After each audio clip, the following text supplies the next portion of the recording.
Bismillahirrahmanirrahim. Alhamdulillah. Wa salatu wa salamu ala rasulillah. Бүткүл алам жаратуучусу болгон Аллах Таалага чексиз мактоолор, жана пайгамбарлардын мырзасы, төрөсү болгон сүйүктүү пайгамбарыбыз Мухаммад Мустафа саллаллаху алейхи ва салламга салам сала дуалар болсун. Саламатсыздарбы урматтуу телегөрүүчүлөр?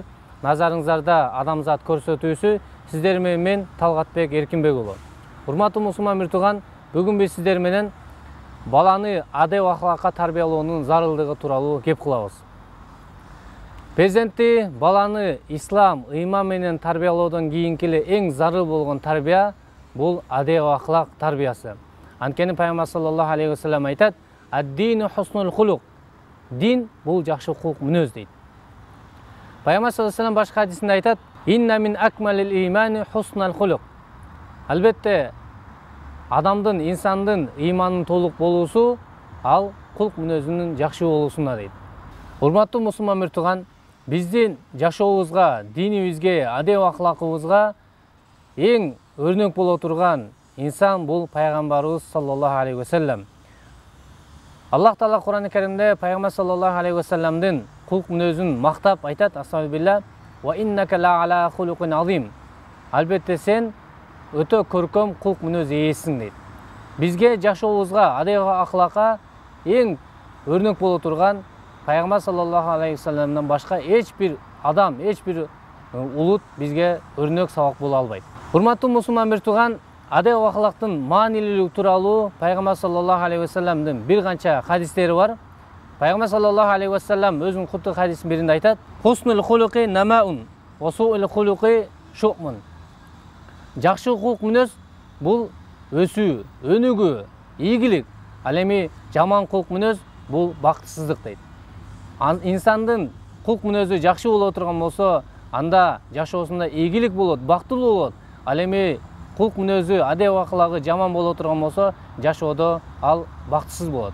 Пайгамбар саллаллаху алейхи ва саллям башка хадисинде айтат: "Иннал муъмина ла юдраку би хусни хулуqi даражатус саимил qaimi."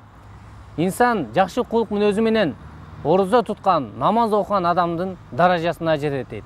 Башка хадисте Пайгамбар саллаллаху алейхи ва саллям: "Инна мин ахаббикум илайя ва акрабакум минни маджлисан яумал киямати ахасинукум ахлакан." Албетте кыямат күнү мага эң жакын болгон, эң сүйкүмдүү болгон инсан бул жакшы кулк мүнөзү, жакшы болгон, адеп ахлагы кооз болгон инсан дейт. Башка хадисте Пайгамбар саллаллаху алейхи ва саллям: "Ма мин шайин юлдау фил мизани асқалу мин хусни хулуqi." Кыяматта тараза ташында жакшы кулк мүнөздөн өткөн оор нерсе, амал жок дейт. Ошондуктан урматтуу мусулман миртуган, жакшы кулк мүнөздүн бул жашообуздагы эң зарыл болгон инсан, перзенттерибизге үйрөтө турган эң зарыл болгон тарбиялардын бири. Урматтуу мусулман миртуган, адеп ахлакка, жакшы кулк мүнөзгө терс таасирин тийгизген кооптуу амалдар бар. Биздин перзенттерибиздин кулк мүнөзүнө, адеп ахлагына мына ушул амалдар абдан кооптуу. Алар төмөндөгүлөр. Биринчиси жалган сүйлөө, уурулук, сөгүнүү жана пейилдин бузулушу. Мына ушул амалдар биздин перзенттерибиздин адеп ахлагына, жакшы кулк мүнөзүнө абдан бир терс таасирин тийгизген бир кооптуу амалдар экен. Жалган сүйлөө. Урматтуу мусулман миртуган, Пайгамбар саллаллаху алейхи ва саллямдан сахабалар сурашты: "Эй Аллахтын элчиси, момун адам, мусулман адам сараң болушу мүмкүнбү?" деди. Пайгамбар саллаллаху алейхи ва саллям мүмкүн деди. "Мусулман адам коркок болушу мүмкүнбү?" деди. Пайгамбар саллаллаху алейхи ва саллям мүмкүн деди. "Мусулман адам, момун адам жалганчы болушу мүмкүнбү?" дедиле. Пайгамбар саллаллаху алейхи ва саллям: "Жок, мусулман адам, момун адам эч качан жалганчы болбойт" деди. Пайгамбар саллаллаху алейхи ва саллям өзүнүн хадисинде айтат: "Алейкум бис-сидқ, фа инна-сидқа яхди илал бир, ва иннал-бирра яхди илал жанна." Чынчылдыкка бекем болгула, бекем кармагыла, чынчыл болгула. Албетте чынчылдык инсанды жакшылыкка үндөйт. Ал эми жакшылык инсанды бейишке үндөйт. Кайсы бир инсан ар дайым чынчыл боло турган болсо, анда Аллахтын алдында чынчыл деп жазылып калат. Жалганчылыктан этият болгула, сактангыла. Албетте жалганчылык инсанды күнөөгө үндөйт. Ал эми күнөө инсанды тозокко үндөйт. Кайсы бир инсан ар дайым жалган сүйлөсө, Аллахтын алдында жалганчы деп жазылып калат дейт. Ошондуктан урматтуу мусулман миртугандар, биз перзенттерибизге ар дайым чынчыл болууга, жалган сүйлөбөгөнгө бардыгыбыз үйрөтүшүбүз зарыл болгон биздин милдеттерибиз. Абдул Кадир Жилани айтат: "Мен жашоомду эс таткандан баштап жашоомду чынчылдыктын үстүнө курдум. Күндөрдүн биринде кичинекей кезинде Багдадтан Меккени көздөй илим билим алууну көздөп жолго чыктым дейт. Жолдо баратканда мага апам 40 динар акча берген. Жана мен апама сөз бергем, апа, мен эч качан жалган сүйлөбөйм деп. Ошентип жолдо баратканда кербенге каракчылар кол салды дейт. Каракчылардын бири келип мага келип, эмнең бар дедиле. Абдулкадир Жилани айтат, 40 динарым бар дедим дейт. Ал унчукпастан кетип калды дейт. Экинчи бир адам келип, каракчы келип, эмнең бар дедиле. Мен 40 динарым бар дедим дейт. Андан кийин каракчылардын чоңуна мени алып барды дейт. Каракчылардын чоңу дагы Абдулкадир Жиланиден сурады, эмнең бар дедиле. 40 динарым бар дедим дейт. Сен эмне үчүн кичинекей жаш бала болуп чын сүйлөп атасың, жалган сүйлөгөн жоксуң десе, Абдулкадир Жилани айтат, мен апама сөз бергем. Эч качан жашоомдо жалган сүйлөбөйм деп сөз бергем. Ошондуктан мен ачыгын айттым дейт. Анда бул баланын, жаш баланын сөзүнө таасирденип, каракчылардын чоңу тоба келтирип, сен кичинекей жаш бала болуп туруп, апаңа берген сөзүңө турсаң, мен чоң инсан болуп туруп, Кудайга берген сөзүмө турбасам, убаданы аткарбасам, бул кандай инсан болот деп, бул каракчылардын чоңу тоба келтирип, кана алган нерселердин баарын кайтарып, ислам динине кайткан экен.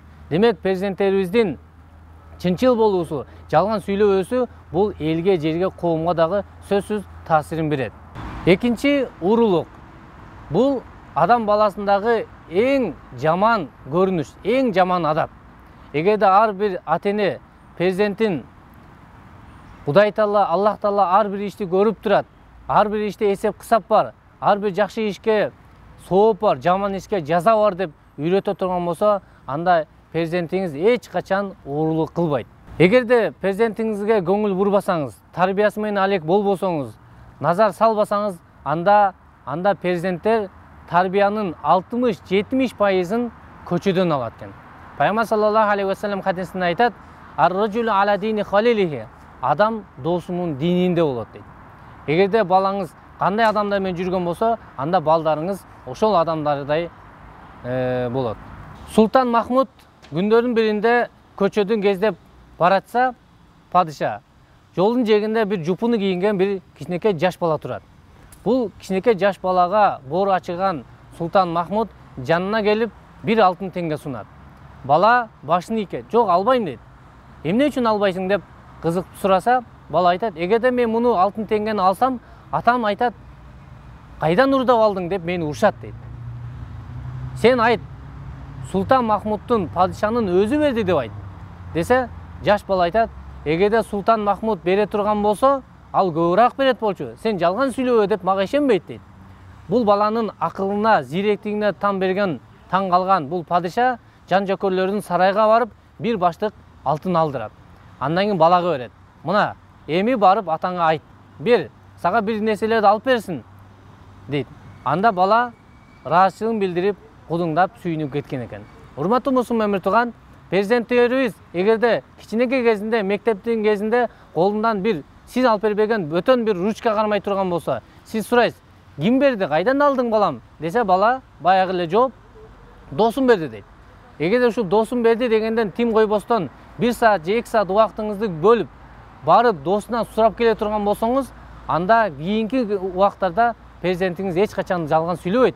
Менин уурулук кылбайт. Менин ата-энем ар бир айткан сөзүмө барат, сурайт, териштирет деп эч качан уурулук кылбайт, эч качан жалган сүйлөбөйт. Ошондуктан президентиңизге ар дайым көңүл буруңуз.